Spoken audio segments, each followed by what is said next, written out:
Question number 7, 24, 25, 21, 30, 14, তারপর question mark.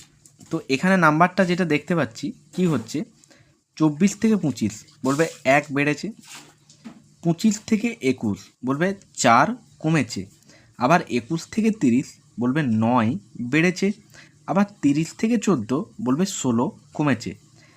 এই নাম্বারগুলো দেখে চিনতে পারছো? এই নাম্বারগুলো চিনতে পারছো? বলবে হ্যাঁ চিনতে পারছি, এটা তো 1-এর স্কোয়ার করলে 1 হয়, 2-এর স্কোয়ার করলে 4 হয়, 3-এর স্কোয়ার করলে 9 হয়, 4-এর স্কোয়ার করলে 16 হয়। তাহলে বুঝতে পেরে গেছি 1, 2, 3, 4, এটা তো 5-এর স্কোয়ার 25 হবে, এটুকু তো কনফার্ম। কিন্তু এখানে একটা ক্যালকুলেশন দেখো, প্রথমে প্লাস তারপর minus, again plus than minus, এখানে তাহলে কি হবে? বলবে ডেফিনেটলি এটা প্লাস হবে। তাহলে 25 আর 14 যোগ করো, 25 আর 10 হয় 35, আর 4-এ 39, তাহলে আনসার হবে কত? বলবে 39। কারণ এখানে 39 বসলে